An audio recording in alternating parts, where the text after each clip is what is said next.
Reddit. What is your most disturbing, scary, or creepy real story? A few years ago, I was walking through the woods off the beaten track a bit, and I smelt this really overpowering sweet smell. Being nosy, I pulled back the undergrowth to have a look and found a dead body. The guy had clearly been there a while and wasn't looking great, all swollen and green and black with various runny bits. The local wildlife had also been dining well for a few days. I called the police, who told me to wait with the body until they arrived. Being in the middle of nowhere, it took a while for them to arrive, and it got dark, and I was just sat there in the dark with him for a long time. It turned out he had committed suicide. For a long time afterwards, I had dreams about him, and he would talk to me, and not nice things. Mainly about how he was angry I had disturbed his resting place, and he wanted me to kill myself. Probably just my imagination, but all pretty disturbing at the time. He still turns up in my dreams from time to time, and no doubt will be tonight after typing this. Holy shit! Smelled sweet? Difficult to describe. Sort of like rotting lamb. People say that a rotting body has a very distinctive smell, and I can see what they mean. About 2 years ago, I was driving home from a family reunion pretty late at night, and the drive was about 2 hours. I didn't stay the night because I had to be back for work the following day. Most of the drive was on roads with dense bushes and trees on either side, the real creepy ones you see a lot in movies.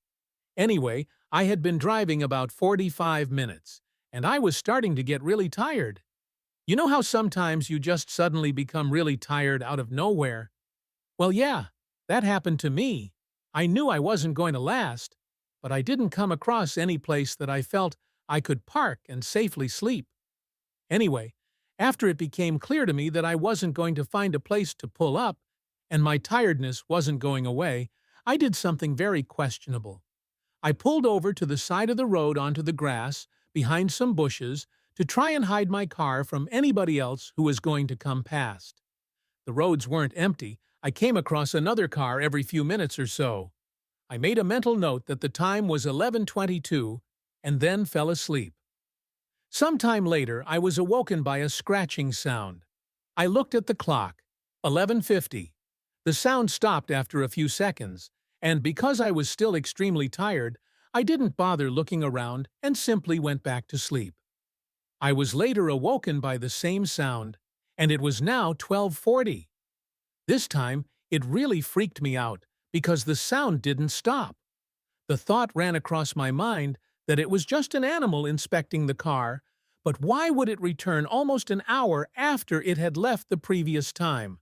I looked in my rearview mirror and just managed to catch a glimpse of something running away into the forest. Now, at the time, I thought it was the damn hook killer. You know, the one that scratched that couple's car and then slaughtered the guy when he got out to investigate? Fuck that, I thought to myself, so I got the hell out of there. There was a bend no more than 100 yards up the road, and as I came around it, there was a fucking car, parked off to the side of the road with the driver's side door opened.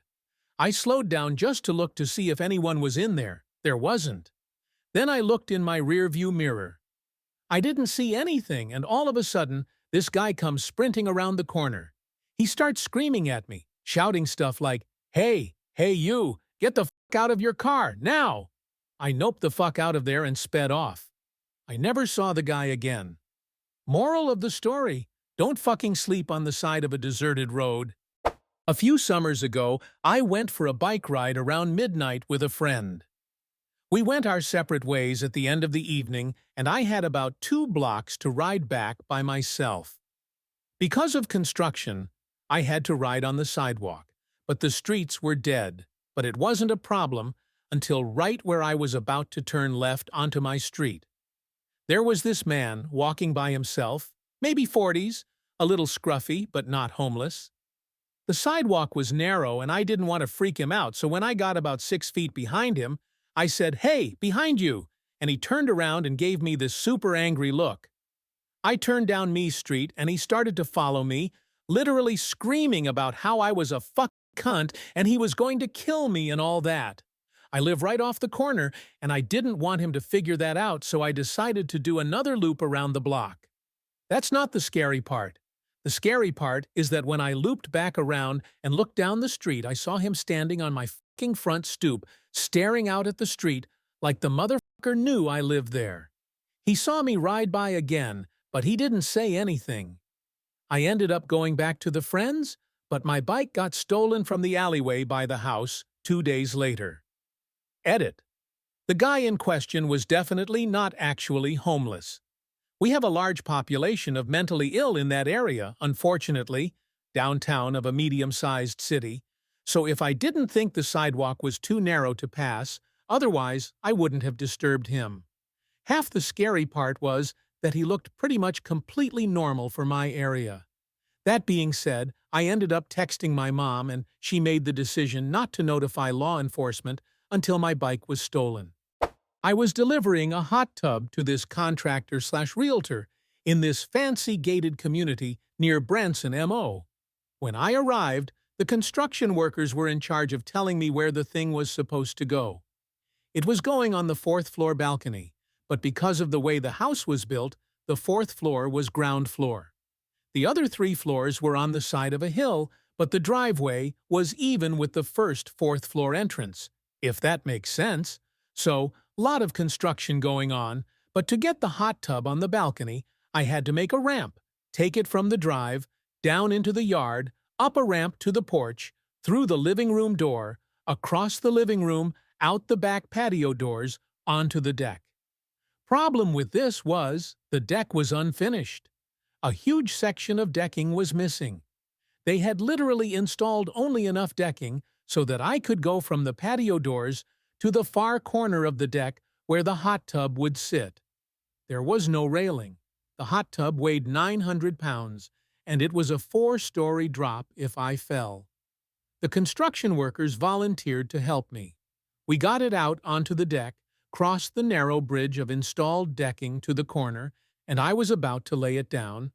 You move these on a dolly while the hot tub is on its edge for clarification.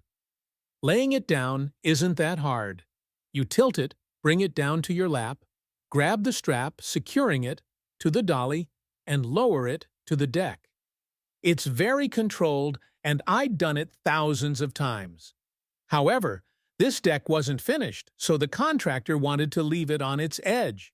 It's a lot harder to take it off when it's standing up, because the dolly is under a 900-pound tub.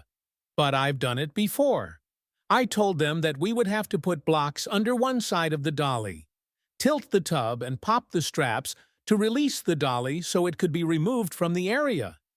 Then you tilt the hot tub back, remove the blocks, and then set the hot tub down on the deck. Problem: the deck wasn't wide enough to allow me to do this safely. I popped the strap on the hot tub, put the blocks under, and I tilted the hot tub. But that put me with my feet 4 inches from the edge of the deck with nothing but 4 stories of air behind me. We were able to free the dolly on one side but not the other.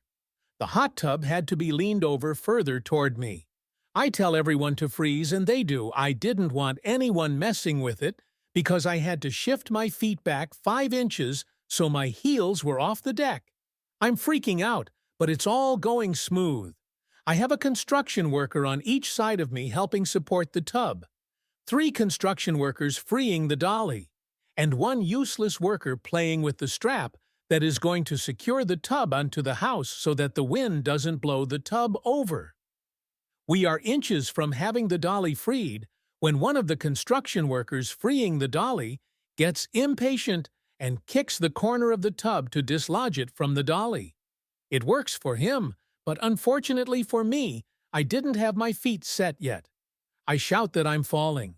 The 2 guys beside me take the weight of the tub, but no one can get to me. My arms are windmilling.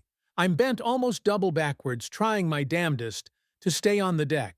I can see the boulders down below out of the corner of my eye.